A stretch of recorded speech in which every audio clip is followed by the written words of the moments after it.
everyone, I'm Megan, and welcome to Wordcrash, the game show where authors of all genres can get creative. First off, let's meet our contestants. From Texas's left ventricle, author of the Bleecker Street Bodies and lover of all things writerly, please welcome Aaron Gallagher. Hi, Megan. Thank you for having me. No problem, Aaron. Great to have you here. Bharat calls himself a professional storyteller and amateur cook. He just published Privilege, a trilogy, and enjoys traveling with his wife. Everyone give a warm welcome to Bharat Krishnan. Thank you so much for having me, Megan. Excited to be here. And we are excited to have you today. Well, nothing left to do now but to get to it. Let's play some Wordcrash. Today, we're going to start with a game we like to call Time of Your Life. Retell an experience from your life in a genre of your choice. Bharat, why don't you go first? Sure. Interesting game. Let's see. Well, I'm really into romantic comedies, so I'm pretty sure that would be the genre I go with. You know what? I'm gonna go with a classic. How I Found My Wife. It would be called, I think, Finding Forever, and it would be a romantic comedy about a young, hardened political operative, his past career, who gives it all up to be with the woman he loves. He finds her on the campaign trail and decides to just leave politics behind and support her career in a trope-defying move. You know, traveled across a dozen states over that time period of my life. Did a lot of long distance, but somehow we find a way to make it work. Fantastic. Now, we're all going to take a stab at fictionalizing this. What fictional thing would you like to add? I don't have a six-pack in real life, so let's give me a six-pack. Yes. Let's do the six-pack. I applaud that. That's a fantastic thing to add. My question to you is, what states would you want to visit in this story? Like, what are the key important states that you think you could tell something that, would be entertaining? Iowa, Louisiana, New Hampshire, South Carolina. Now, why Iowa? Because Iowa does not seem exciting to me. Sorry to all the people in Iowa. I'm sorry. I didn't mean it that way. It just, a lot of the southern states have certain expectations and certain expectations of New Hampshire. So yeah.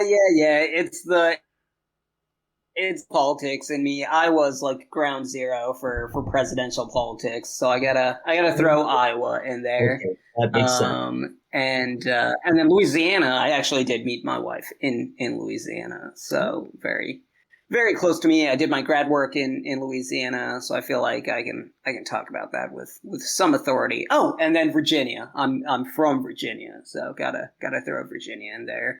Fantastic. All right, so Aaron, what would you throw into this story to spice it up a little bit? Well, the first thing that comes to mind is leaving a political career for the woman you love. I think it would be a nice twist if she were also going to go into politics. That would be my choice. He's going to give up a bunch of stuff. What is he going to end up doing? Is this a Mr. Mom scenario? I think so. I think so. I think he takes his hard-boiled life and his endless, conference calls, drive-in and chewing and driving down, Route 66 or whatever. And he trades it all in for a minivan and kids and the car seats and soccer games and the whole shebang. Okay, so, in romantic comedies like this, there's a couple of beats, right? There's the beat of I've given everything up, and there's a little bit of depression, and then there's I'm just getting into things, and I'm terrible at these things. And then there's that moment when somebody realizes that some of their skills, that you can apply some of these skills to whatever life they're leading. So what's that moment for your character now where he learns that some skill he has is super effective in his new life? All right, so let's give me just like a jillion kids. Let's give me like 4 kids, and they're all running around the kitchen counter, the kitchen table before school starts. They all need their breakfasts, and I'm about ready to just like jump off the second floor window, and I've just had it, and I think my brain clicks, and I realize I've done this before. It's just like organizing a good conference call. Mm-hmm. I've got my tasks for individual people. I'm basically a project manager. I slip into project manager mode and just the drill sergeant in me from my campaign days comes out, and I give people their specific tasks, and they just do it. Nice. And I have a feeling your character would be a terror to the PTA. Oh, absolutely. Absolutely. I'm imagining all 4 kids wearing suits and carrying clipboards. Aaron, one kid has a problem. What problem does one kid have? Well, it's obviously going to be a time conflict with nap time and juice time.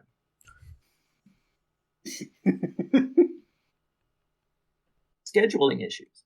Yeah, scheduling issues. But let's make it a scheduling issue between, I don't know, soccer and ballet or something like that. Let's make it something social. Or maybe they want to be in soccer and ballet and they can't for some reason. What reason might they not be able to? And what reason can we get, our fictional Bharat to Yeah, to I fix mean, for I us? think I think all of them coming from a strong working mom, a stay-at-home dad, the hustle bustle of politics and that background. I think there's going to be a lot of conflict within these kids over traditional gender roles and whether to embrace them or not. And so maybe 7-year-old daughter is wondering, I really like ballet, but is going into ballet too much of a gender stereotype for me? Because I like soccer too, and I can't do both. I have to pick, and that's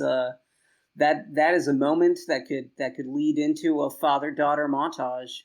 I really want to see the father-daughter ballet montage. I think that'd be super supportive. But then the soccer montage is just as good. What kind of music should we have for the soccer or ballet montage? Oh, you'd have to go classic. You'd have to go like Eye of the Tiger. Oh, right. Eye of the Tiger. Yeah. Yeah. I'm seeing me doing some pirouette and whatever. With the leg stretchy thing where it's like yes. I wonder if Kids Bop has an Eye of the Tiger cover. They probably do. You know what? I actually think they do. There were those old. I'm sure they still make them. Like, now that's what I call music 47 or whatever it is. I'm pretty sure it's on one of those. I was actually thinking that during the montage between the soccer and the ballet and maybe book club and karate, that the early dad messes up and drops each of them at the wrong sport. You got this image of a ballet dancer with her tutu and her toes just driving that ball right through the goals. That would be awesome. Exactly. You got the one who was going to the book club who's blocking punches at karate practice. And I think it would be very funny to just completely screw them all up. It's very funny. Yeah. What's the final climax? All right, let's see. The ending. The ending is... I think the ending is he runs for office. Yeah, I think the ending is he runs for office. But he runs for, like the most limited... Oh, here's the ending. Because he's in suburbia, right? Mm-hmm. He's, checked in. He's fully in suburbia. He runs for president of his HOA. Oh, wow. I'm going to make a difference. I'm going to make a difference. I'm going to be the president of the HOA. He's combating those zoning regulations that are out of date. He's organizing ice cream socials. And look, there are rules if you want to put together a garage sale. You can't just decide to do it one day. Oh, that's amazing. That's amazing. I love it. Not on my block. I love it. I love it. This is great. Thank you so much. Aaron, what do you have for us today? I was thinking that I have this peculiar facet of my life where I've been hit by a number of cars, either through my fault or somebody else's fault. Hold on. You've been hit by cars numerous times. Not all at once, right? Different times in your life? No. Yeah, no, I wasn't run over in succession. Okay. And you were in a vehicle. It didn't hit your person. Oh, no. I've never been in a car and hit by another car. Okay.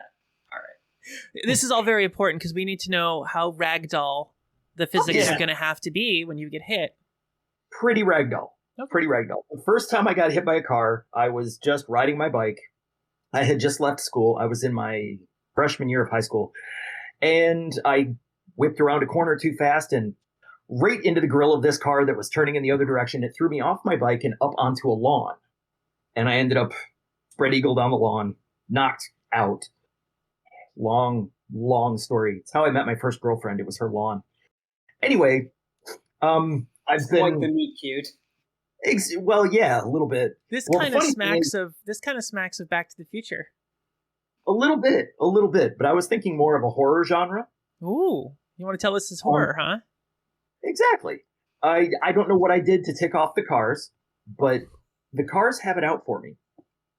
I've been backed over in a parking lot. I've been knocked off 2 different bikes, and I've been front-ended in a grocery store parking lot when I was on a sidewalk. Wow. Cars just seem to be drawn to me. This is like a Maximum Overdrive kind of thing, right? Yeah, right? Except sort of more passive-aggressive, because none of them were going too fast. I've never been really seriously injured. I got a couple of scrapes the first time. Airport parking lot one was great because the dude was in a pickup truck and just backed right over me. I remember getting up off the concrete and he's still looking over his shoulder, and then he turns around and sees me standing where his truck was and just freaks the heck out. So yeah, but that would be my life story told as horror. Somehow the cars are out to get me.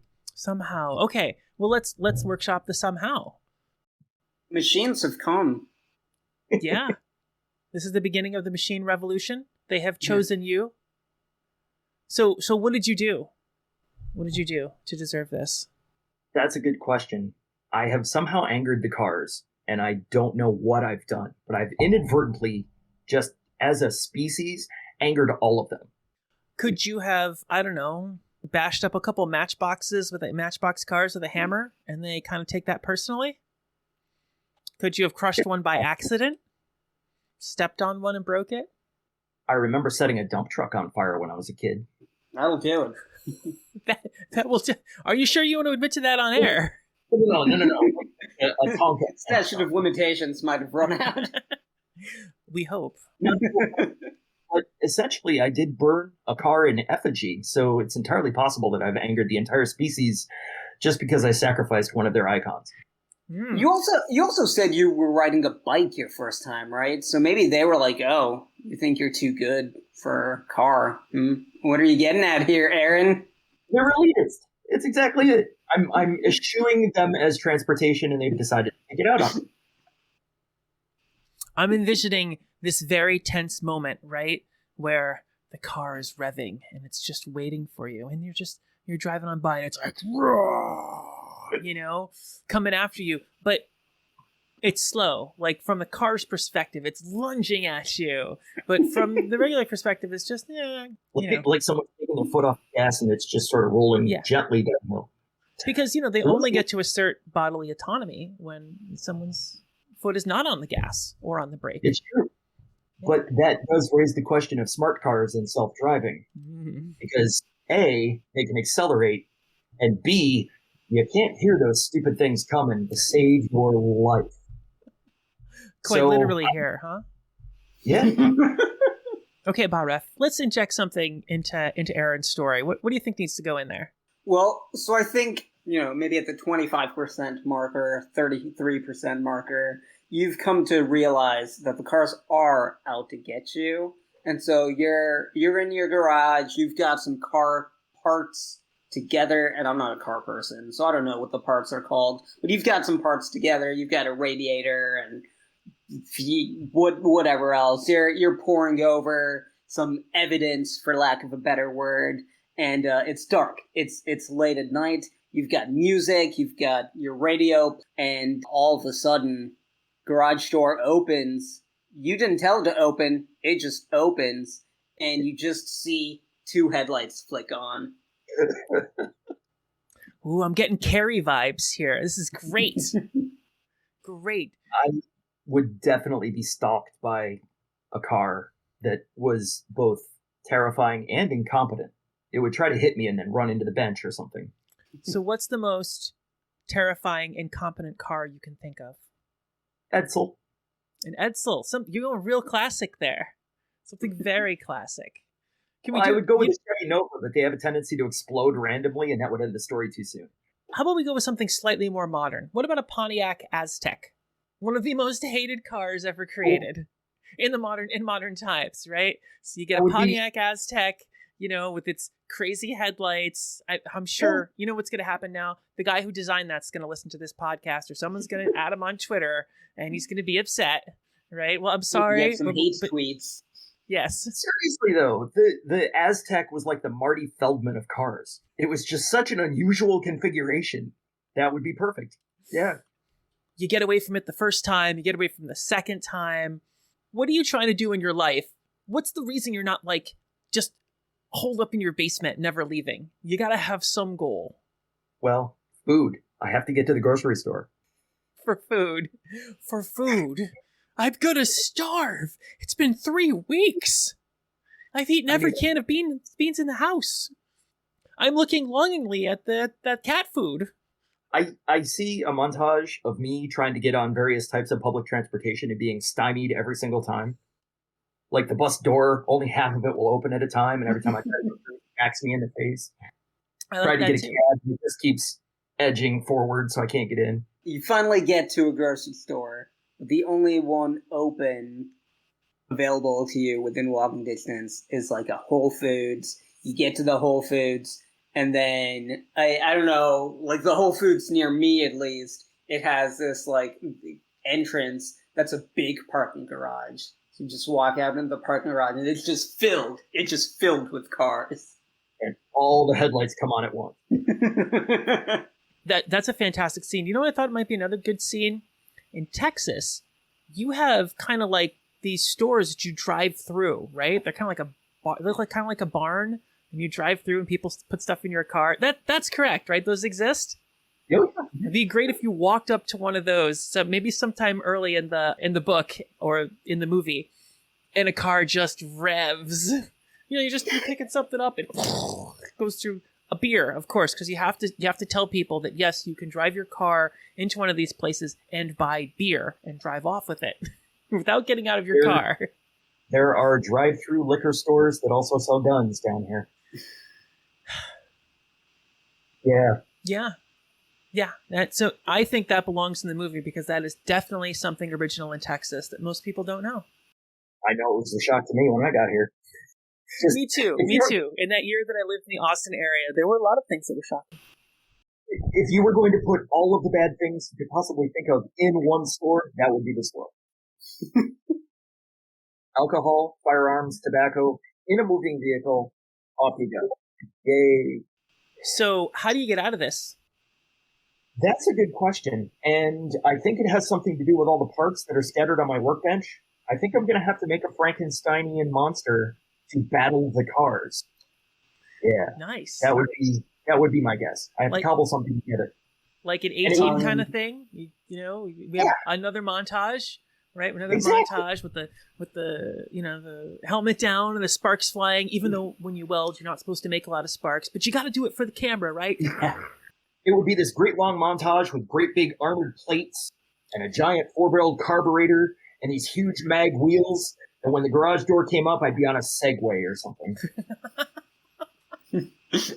And you go and you defeat all the cars, and everything's good. We need a twist at the end.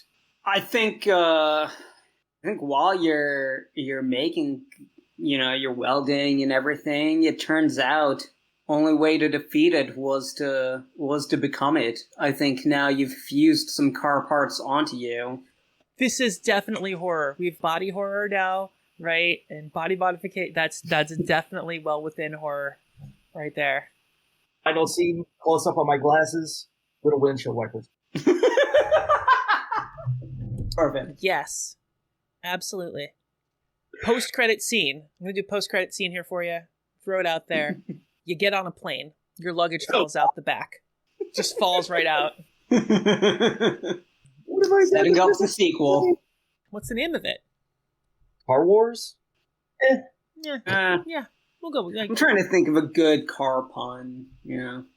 Driver's warning, crash landing, Door is ajar.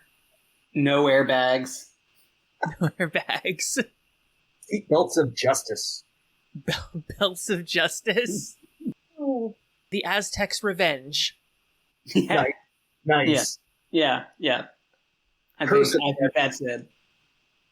Aztecs' revenge. Fantastic. So we definitely have to pitch this movie to Hollywood as the Aztecs' revenge. If we made a Sharknado 5, I'm sure we could get an angry car movie. True. Very true. That's great. All right. Well, it's time to move on after all that fun. Have a game you'd like to subject our contestants to? Tweet us at Wordcrash Game. Maybe your suggestion will be used on a future episode. And now, back to the show.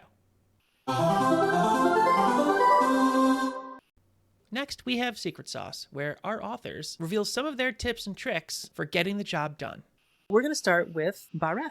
I was saying in my head, please don't pick me first. Please don't pick me first. All right. Okay. I'm very goal oriented and I'm very scheduled. If it's on the schedule, it's gonna happen. You can put whatever ridiculousness you want in my planner, and as long as it's there, I will make it happen. That's very much something that motivates me. If I have sketched out 6 to 8 a.m. before work for writing, I don't care what I have to do. I'm gonna write from 6 to 8 a.m. And look. Sitting down at your desk and just looking at a blank Word document for 2 hours counts as writing, as long as you're subjecting yourself to the experience, because eventually you're gonna get sick of a blank Word document mocking you. You're gonna write something. That's something I'm really of the notion that you could squeeze creativity out of someone organically. You just have to, sit and commit. I will sometimes go months without actually writing, traditionally like words on paper writing, but I've got things in my head. So then when I actually sit down and do it, like the last like 6 weeks after not writing, for the first half of the year, the last 6 weeks, I knocked out like 40,000 words. And now I, have a first draft of a manuscript. So that's kind of how I approach it. Great. So it sounds like a combination of brute force and just going with the flow. Yeah. You gotta just embrace the pain. Embrace the pain. That is fantastic advice, because all of us have felt the pain of writing, and I'm certain many of our listeners have felt the pain of writing. It's universal, and no one should feel bad. Yep. Aaron, what kind of tip do you have for our listeners today? The single greatest thing I ever did, and I've shamelessly stolen this, and I'll even credit it, Stephen King's book on writing. I'm reading through this thing, and I'm burning through it because I'm a huge Stephen King fan anyway. And he threw out this advice almost haphazardly, where he said, finish everything. And that percolated for a while until I decided, you know what, it makes sense, because you get better at things you practice. And if all I ever do is start things and never finish them, what am I really practicing? So what I did was I took a year and I committed myself to finishing every single idea that I had. Everything I'd ever started. Every short story, every song, every novel, no matter how good or bad, I committed to getting to the end of every single one of them. In that year, I blew through a lot of the really terrible short stories and terrible songs and terrible books, but I kept practicing actually getting to the end of a book. And shortly after that, when I committed to writing new stuff, I wrote 15 books in 4 years. When I sat down to actually commit to finishing everything, I unlocked something, and it's highly specific and very individualized, like all writing is, but I've never had writer's block ever again. Every time I sit down to write, I've practiced finishing, and when I write, I just go all the way through to the end. That's my personal trick. That's my mantra, is finish everything, and that's what really unlocked my potential for me.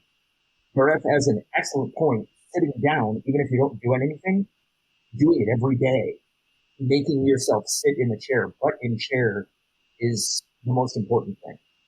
Yeah, I believe there was a YouTube video by someone who goes by the name Veritasium, who read a book, and I wish I knew the original book now, but I don't. But he said it's more important to make a habit out of doing something than it is to perfectly succeed at it the first time. I've taken up working out, right? I'm working out, I'm doing it every day, and a lot of people have that goal. But what happens to a lot of people? They're like, okay, I'm going to get up 6 o'clock every morning, and I'm going to get dressed, and I'm going to drive to the gym, right? I'm going to work out for an hour, and then I'm going to drive back, and by then it'll be 7:30, and I'll take my shower, and then I'll be out the door by 8 for work. And they do it for like 2 weeks, but then they stop, right? Because that's tough. That's aggressive. Whereas if you were to say, every day, I'm going to do 5 push-ups. That's it. And you do that for a month. Now you're in the habit of working out. If you move to 10 minutes after that, that's great. Or, 20 or 25 push-ups, whatever it is.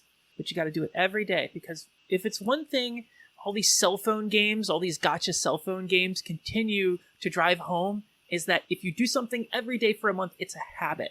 Right? If you play Pokemon Go or the Fate games or the Fire Emblem games that are on your cell phone, right? Any of those things, they're like, no, they want you to log in every day. They want you to log in every day. They want you to get in the habit of playing their game, do a little bit every day, just the login and check, right? And this is a way to make that work for you. That got me through a lot of 2020.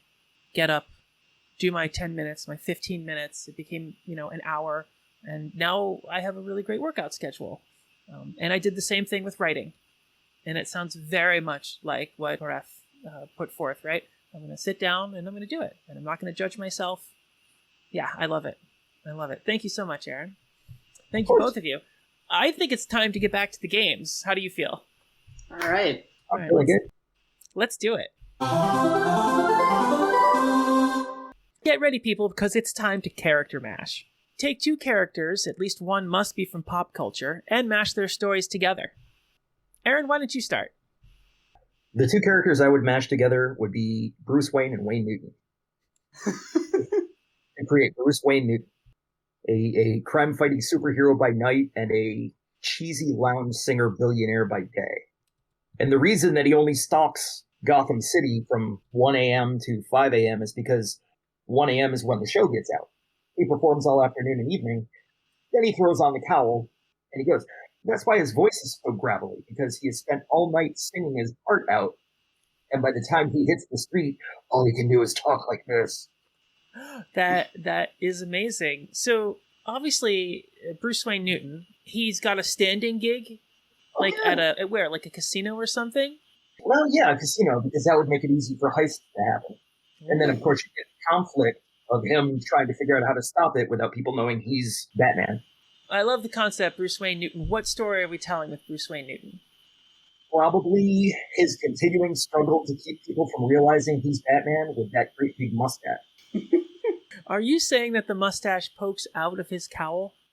I mean, he could totally Caesar it and dye it dark, but you get close enough to the criminals, they're going to see the stash. And they're going to wonder. Bharat, I need you to chime in here, right? What villain should Bruce Wayne Newton fight? I think leaning into the fact that the villains are going to know, I think the Joker knows, man. The Joker knows who Bruce Wayne Newton really is, but because he's the Joker, he doesn't care. The fun of it, I mean, the fact that he knows just adds to the fun of it. And in fact, I think whenever you get into, like, one of his underlings, or even, like, Killer Croc or whomever else coming close to, revealing who he is, the Joker's just gonna kill that guy, because that ends the game, right? The game ends if people know who Bruce Wayne Newton really is. So wait a minute, well, we have to mash up the Joker, too. Who do we mash Joker with? Let's see. Wait a minute, wasn't there some song, Clowns to the left of me, Jokers to the right? Yeah. Who sang that song? Steelers Wheel. Yeah, it's oddly consonant with him playing in casinos all the time. Yeah. Abandoned Killer's Wheel. Yeah, there we go. That's who's the Joker. Going into the third act, Bruce Wayne Newton is going to be booked for a birthday party. And when he gets to the birthday party, it's going to turn out that it's like the Joker's nephew. And he's going to cause a problem just to see how Bruce Wayne Newton deals with the fact that he's got to be on the stage and stopping the Joker's gang at the same time. That's excellent. And the theme, he goes into the nephew's birthday party and just the big banner, let's put a smile on your face. I would imagine that the closing scene, Bruce Wayne Newton has successfully stopped the Joker's gang and kept this horde of children from finding out he's actually Batman. So you've got this beautiful scene where the camera's panning over the children as he sings his famous songs. And all of the kids are just eyes wide, mouths open. And as the camera pans back around, he's still wearing the cowl. He's forgotten to take the cowl off. Well, there goes everything, right? Exactly.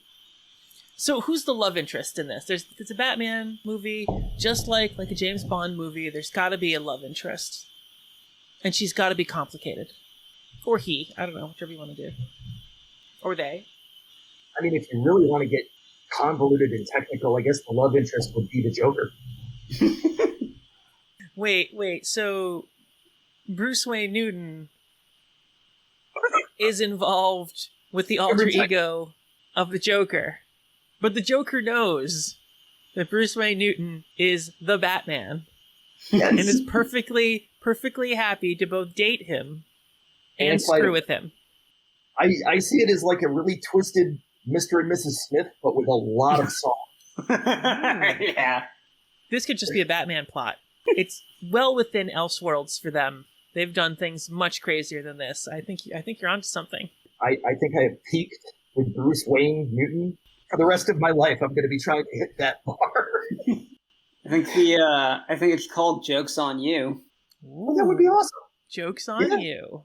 Very nice. Fantastic. All right, Breath. You have to cleanse our palate from Bruce Wayne Newton. So I took kind of a different approach to it. So I'm gonna give you the genre first. It's buddy comedy meets spy thriller. President Frank Underwood from House of Cards and President James Marshall from Air Force One, so Harrison Ford, Air Force One, they have to unite in the multiverse to save America from an internal government plot to resurrect Nazis from the dead. This is huge. You have plenty of great stuff here. Okay, so there's fundamental beats to a buddy cop movie, and they're almost exactly the same as the funny beats to a romantic comedy, right? Yeah. There's the two people meet and they don't like each other. There's the something happens and they respect each other. They get separated for some reason. They work their way back together and solve the problem in the end, right? So that first beat, how do they meet and what do they think of each other? You know, I think it's a historic document that President Frank Underwood is trying to salvage. You know, the Declaration of Independence has gone missing, and he's trying to find it.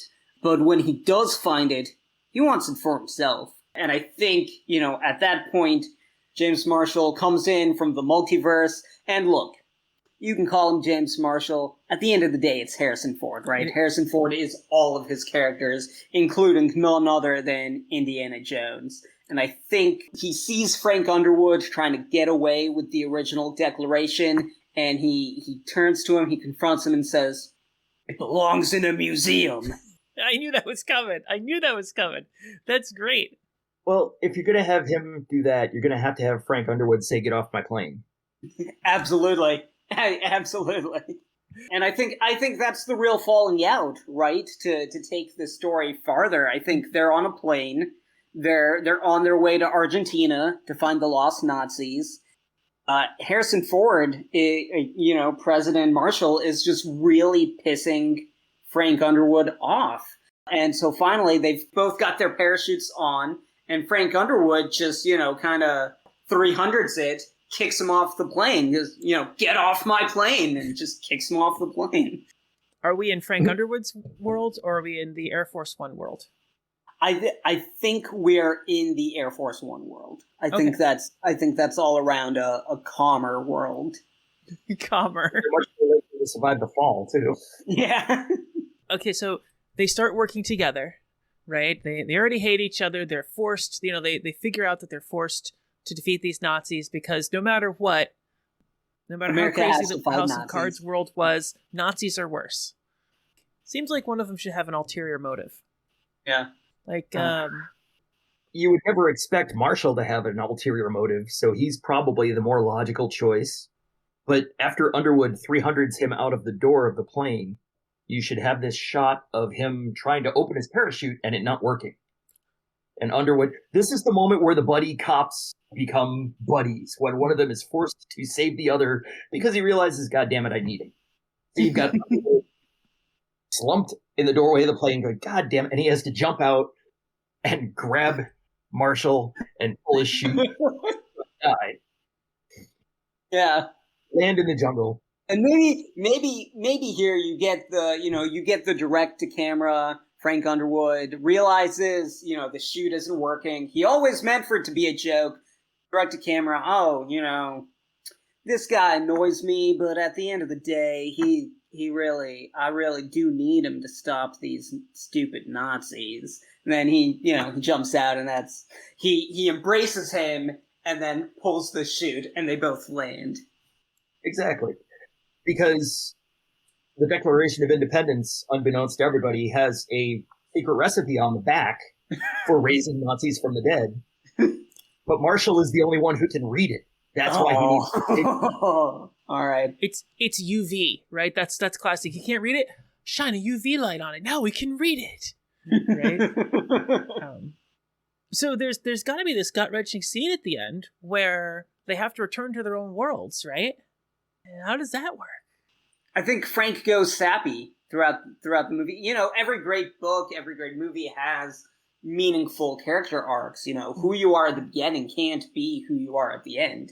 And so I think Frank gets sappy, and Harrison Ford has a bit more of an edge to him by the end of the movie. So I think, Frank is talking about, I'm really gonna miss you, but all of this, is this real? Is this not real? Are we even going to remember each other when we go back to our own universes? And I think the ending is, he says, this isn't real, is it? And Harrison Ford, straight to camera, goes, you may think that. I couldn't possibly comment. And then he just jumps in. Okay, all right. Would anyone mind if I put a twist on this? Not at all. Go for it. So Underwood is back home. Right? He's back home in the House of Cards universe. Wait a minute, I got that right. Underwood's house. Yes. Now Underwood's back. Underwood is back in the House of Cards universe, and he's driving in his limo, and there's an explosion, and the door rips open, and it's Arnold Schwarzenegger with a Vote Schwarzenegger pin, and he says, "Come with me if you want to live." Right? Excellent. Oh God, my voice can't go that low. That was awesome. Because you always got to set up the sequel. I'm not a one-shot and done kind of girl. You got to set up the sequel. You got to keep it going. That's just how I roll. One minor edit. It's got to be vote for me if you want to live. Yes, vote for me if you want to live. How was he not using that as a campaign platform? And I'm on fire. It's a little threatening, I have to say. It sounds a little threatening. More so than any other politician? We're not getting into that. Fair enough. Anyways, fantastic. This has been a lot of fun. Thank you both. That was wildly entertaining. Before we go, it's time to give our authors a chance to talk about what's new and exciting in their lives. Aaron? Thank you, Megan. On the 28th of this month, July, my next book, So Much Fire and So Many Plans, is being released. My book, So Much Fire and So Many Plans, being released on the 28th of this month, and it is a narrative fiction story about the obsessive nature of art told from the perspective of painters from 1950s Brazil to modern-day New York. That is fascinating, and that's kind of historical fiction, or? Yes, somewhat. Where did you pull from? Who was your inspiration for this? I have no idea. My ideas generally stem from one incident or a quote or something that I read. When I was doing my BA at Texas State, I took an art history class. I was studying the various painters, and I was reading about Claude Monet. And I started reading his private correspondence with a bunch of his painterly friends. And toward the end of his life, he had written to one of his friends about all of the paintings that he had never done, all of the things that he had never accomplished. And the actual line he used was, "When I was young, I had so much fire and so many plans." Right after I read that sentence, basically the entire book just dropped right on me from wherever they come. And that's why I wrote it. I couldn't not write it. It just sort of took over my life. And I delved into painters and writers and artists and Brazil. I still have no idea why it was supposed to be set in Brazil, but I had to learn about Brazil. That was pretty cool. So that's where that came from, and that's why I wrote that. Well, it sounds super fascinating, and I'm sure many of our readers are going to love this. I hope so. I had a lot of fun writing it, and it taught me a lot, not just about painting, but about writing. It was a very fun book to write because it's something new that I hadn't done before. When did you say it was coming out again? The 28th. The 28th. So much fire, so many plans. Coming the 28th. Bharat, what would you like to talk about? Yeah, so Privilege, a trilogy, just came out a few months ago, and I've been busy promoting that this year. I'll be speaking at the Mid-Ohio Indies Festival in Columbus, Ohio, August 14th. If you're in the area, I'll be signing copies of my book, giving away some prizes. But just in general, Privilege, a trilogy, is a project near and dear to my heart. It's a House of Cards meets Ocean's 11. So you've got heist in there, you've got political thriller in there. You do have a presidential campaign. It's set in modern day New York. Yeah, Own Voices thriller. I'm an Indian American, and pretty much all the main characters are Indian American. So yeah, definitely if you're into House of Cards, Ocean's 11, that kind of thing, it has an ensemble cast. There's hijinks, there's romance, there's political intrigue, and you can find it wherever books are sold. I'm embarrassed to say that I did not look up the blurb about your book beforehand, but I am intrigued now that you've said it. Ocean's 11 meets House of Cards. Yes. Very cool. Very cool. All right. Now it's time for the most important part of the show. Which pitch wins the day? Is it the horror story of cars out to get you, or a crossover between House of Cards and Air Force One? Vote for any of your favorite story ideas by tweeting us at Wordcrash Game. Links in the description below for everything we talked about today. If you're listening on YouTube, remember to like and subscribe. I'm Megan. This has been Wordcrash, reminding you always to get creative.